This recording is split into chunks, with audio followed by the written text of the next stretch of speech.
It was a small tradition for me to look through the Crypto Weekly Top 100 list and give my thoughts on the top 10. And I go to do it this year, but after looking through the people they chose, I just couldn't. So I decided to make my own list. You know, I'm smart. I don't need to rely on this website. I can do things on my own. So this is it. This is my top 10 of the most influential people in Bitcoin. People worth paying attention to if you want to know where Bitcoin is now and where we're heading. So here we go. Step it up, Mary, my fine daughter, show your hands to the countryman. Step it up, Mary, my fine daughter, step it up, Mary, if you can. Step it up, Mary, my fine daughter, show your hands to the countryman. Mr. Gary Gensler was just appointed as commissioner of the SEC about 3-4 weeks ago. That is the Securities and Exchange Commission here in the United States.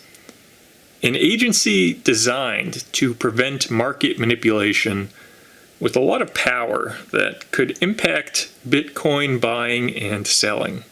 Now, I know Bitcoin is bigger than the US, but government regulation around Bitcoin is always interesting, and if the purchase power of Bitcoin continues to rise the way it has, it's worth paying attention to how they would try to control it.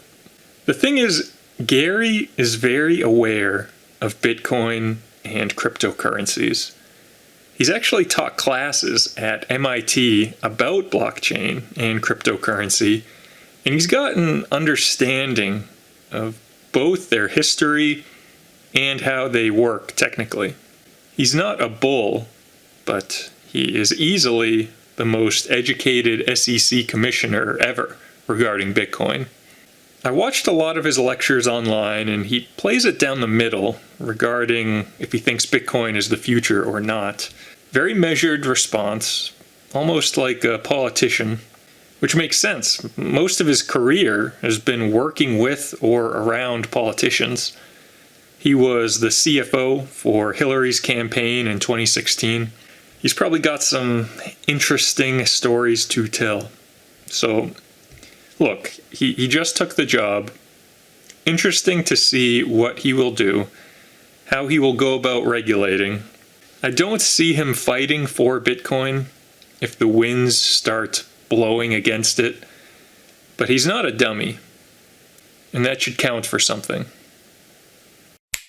This is kind of a sneaky pick, and you might be confused how I can rank a somewhat small Twitter account higher than a commissioner of a huge government body, but Bitcoin can work like that.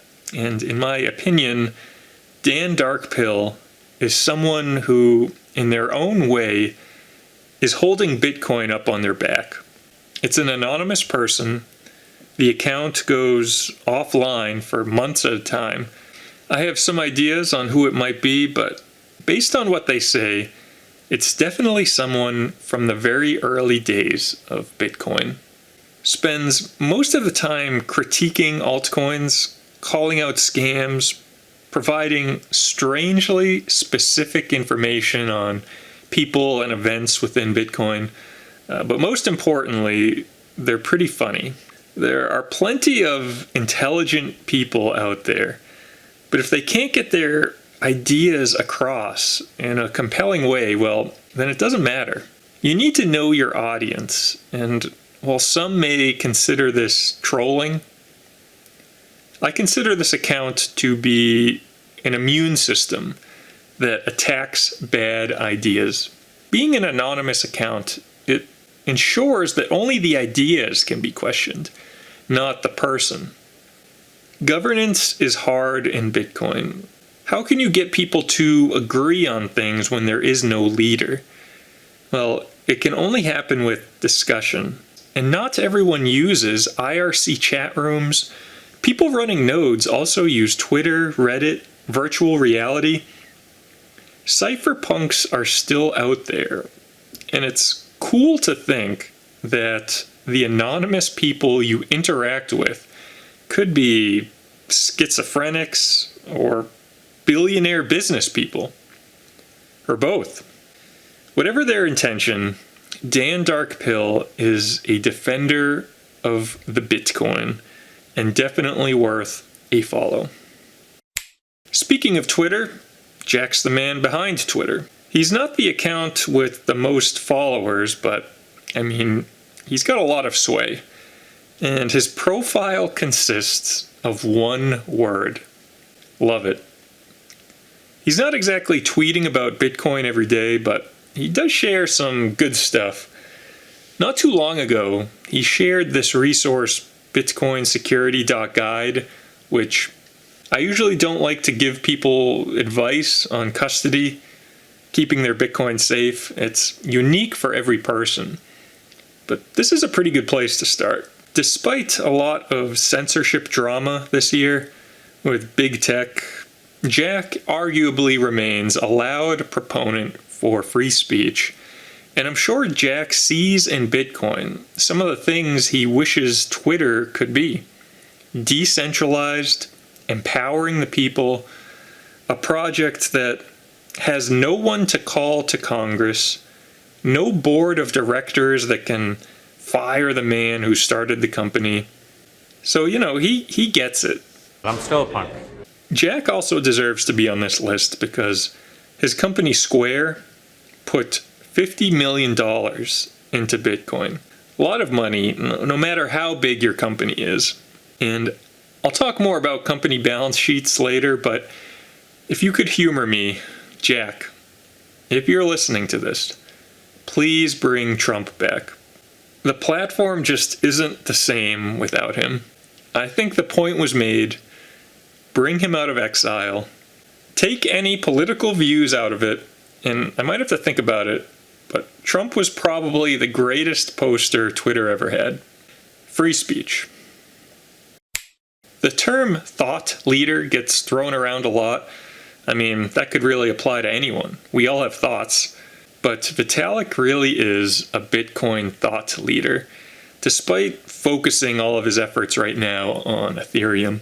He's responsible for the term Bitcoin maximalism. Huge percentage of people now call themselves Bitcoin maximalists. His description of the trilemma problem, this idea with security, scalability, and decentralization, you can usually have two, but not all three. I mean, that has proven more true every day. Every single debate with Bitcoin and every other cryptocurrency can be boiled down to this trilemma. So if you can get past some of the big words, the writing he does is just excellent. He's controversial, but important. Ethereum might be a mess, but I've never heard anyone say that Vitalik is not bright or that he isn't trying every which way to make a world computer. I don't know if there is another use case for blockchain besides money. I mean, I have no idea. I could never assume to know. But if there is, it makes sense that Vitalik and his team will be the ones to figure it out. Also, I have to say this with all due respect. Vitalik just looks like a freak. I don't know what's going on with him. I would love to just see what he does on a normal day. If he could just vlog for 24 hours, I mean, I'd watch every second of that. But I say this sincerely. Even working just on Ethereum for now, he's a net positive for Bitcoin. And with a long life ahead of him, I'm sure he's destined for more great things. Speaking of shitcoins, Brian Armstrong is the CEO of Coinbase, and the company has certainly had a busy year. They just went public, and you can now buy coin stock. Shouldn't you just buy Bitcoin? I'm sure his argument would be, if it's a gold rush, you can still make money selling shovels. Coinbase is controversial for promoting altcoins, but is there an exchange that doesn't?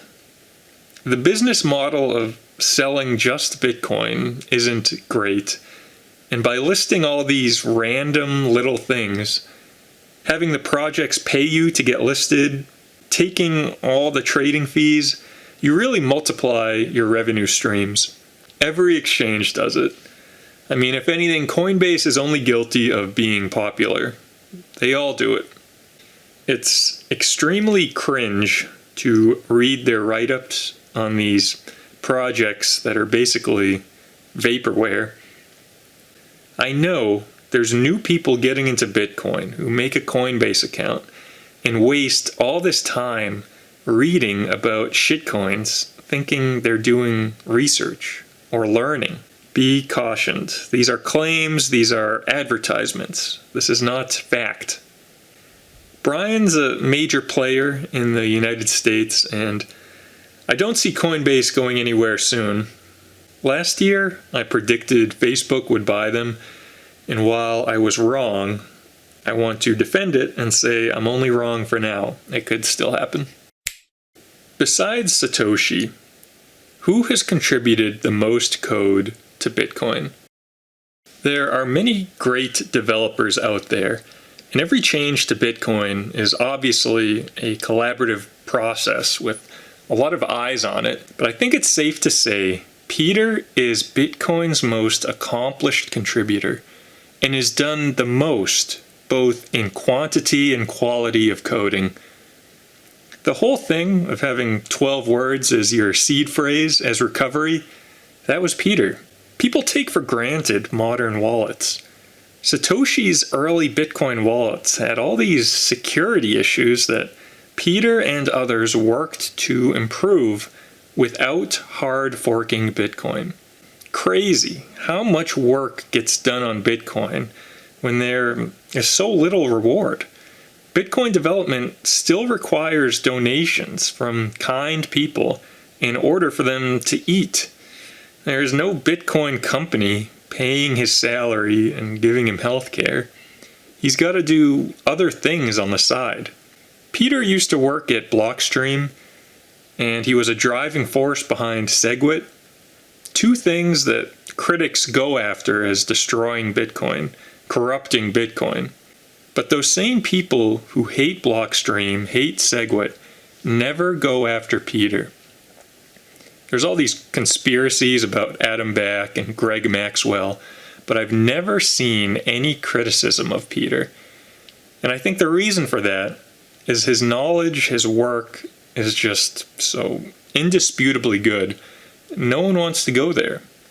So, enough can't be said for Pieter and his humble hard work he's put into Bitcoin. Never just blindly trust developers, but Pieter might be the exception.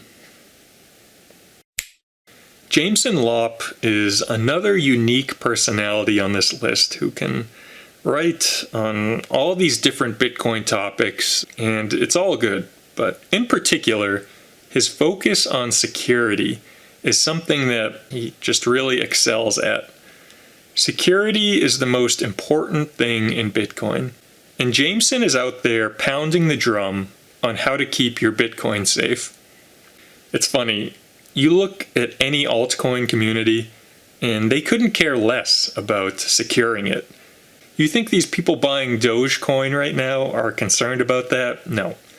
They're in it for the quick buck. They're not thinking long term. It's all fleeting. Jameson has the right priorities and is just a bottomless well of good information. I really recommend you check out his website.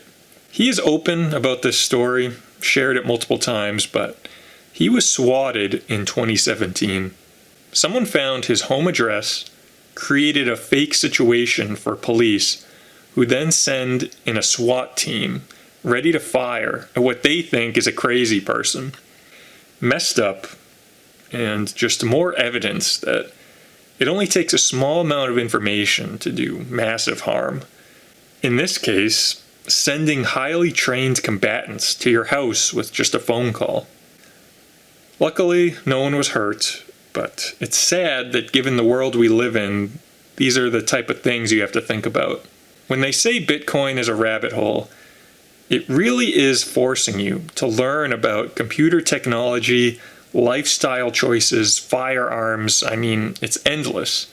Jameson has become this guru, and his collection of getting started links is constantly being shared around the internet for new people learning about Bitcoin. I've personally learned so much from him, and my channel wouldn't be the same without him, especially because he contributed audio to my shelling out video. I reached out to a handful of people.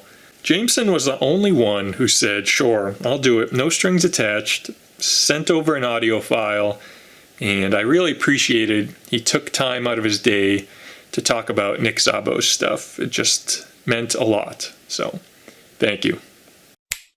Barry is the CEO of the Digital Currency Group, which is the parent company of CoinDesk, Grayscale, and a few other ventures, each huge in their own right. I mean, talking about whales, talking about pure power, he's got a massive amount of market data at his fingertips. The ability to move money around with Grayscale and basically print news with CoinDesk. Good reporting on cryptocurrency is pretty rare. Mainstream coverage is just not good because it takes so much context for journalism on something like Bitcoin. So the few crypto-focused websites really do have a lot of power because that's where the mainstream will source stories from. I don't think CoinDesk has a slant or anything. I'm just saying the potential is there. Owning media is powerful. Why in the world do you think Jeff Bezos bought the Washington Post? When Bitcoin controversy comes up again in some form of debate around governance or scaling, it will be interesting to see the direction reporting will go. If we're going to see picking sides of issues depending on the publication. Grayscale has also had a very busy year. I mean, look at this balance sheet. Just craziness. They own such a massive amount of crypto. I'm interested to see how they handle these investments. Are they really going to hold through good and bad? Or will we see huge sell-offs if we're in a bear market for a couple of years, just further punishing the market? We'll see. But have to keep an eye on Grayscale and have to respect what Barry has built. Many people got in early into Bitcoin, but few turned it into business success. And even less have become oligarchs. Changpeng Zhao, I apologize if mispronounced, also goes by CZ. Now, he's at the top of many lists, and it's hard to argue. He runs Binance, the largest exchange, and has some crazy number like 99.9% of his wealth in crypto. Is he the most wealthy? I'm not sure, but if Bitcoin gets to the numbers we dream about, he's going to be the richest man on the planet. His company is global, his worldview is global, and this has helped him be aggressive in a space where regulations are not always clear and differ country to country. I've made the point before, but everything that Brian Armstrong is doing in the United States, CZ has managed to scale up and do throughout the world. And you have to mention his online presence too. CZ is constantly in the mix with the common folk online. If you think about other CEOs and legacy companies, they can get so disconnected from the pleb class. CZ is able to manage employees all around the world and at the same time seems to know all the inside jokes people make online. And for crypto, for Bitcoin, having a pulse on that is important. You can't just get by paying interns to make memes for you. He's a great ambassador for Bitcoin. Most of the people on this list I could easily see, hypothetically, being caught up in some seedy scandal. I don't get any of that from CZ. He's a good guy, and he's in this for the long haul. He's not one of these guys looking to sell the company for profit. He barely owns any possessions. It's all crypto. The man's got the Binance logo tattooed on him. He's all in. I was surprised to read that he is 44. I thought he was much younger than that, but still. He's got many years ahead, and I expect him to get a lot more media attention in the future. I immediately knew Michael Saylor would have to be number one when I started thinking about this list. I mean, this guy went from a complete unknown, CEO of a company called MicroStrategy, to this guy making enormous waves in Bitcoin. Earlier, I made a big deal about Square investing $50 million into Bitcoin. Well, Michael Saylor invested $250 million into Bitcoin. Then did $50 million on top of that. Then did $900 million on top of that. With all of these purchases and the price increases, Michael Saylor's company has billions of dollars worth of Bitcoin on their balance sheet now. Basically bet the company on it. But it's not just that. He created this curriculum outlining how they went about it, purchasing such a large amount, and created a seminar for other companies to learn about it. This was attended by dozens of company treasurers. To think this didn't influence Elon Musk having Tesla invest in Bitcoin is impossible.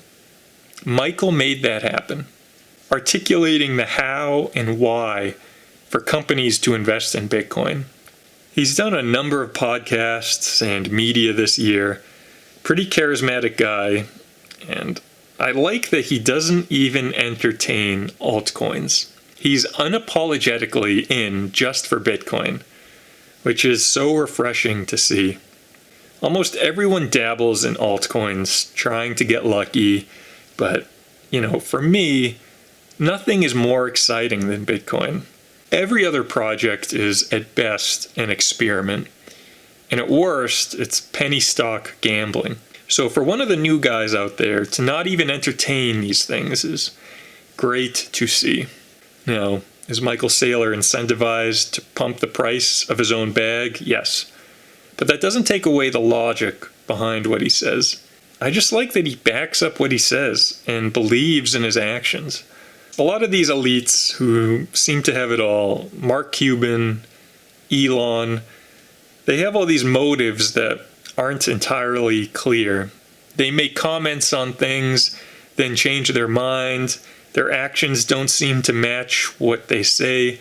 With Saylor, it's simple. He thinks Bitcoin's going up, and he thinks it's going up for a long time. So that was my list. Thanks for sticking around, and maybe you'll be on the list next year. You don't have to be mega rich to influence people. Just have to be willing to put yourself out there. If we're trading sheep for eggs, something like that, then one of us loses the eggs, one of us gets the sheep. But with ideas, we both can exchange and not lose anything. It's just pure gain. So feel free to share your thoughts with me. I appreciate you sticking around, and thanks for watching.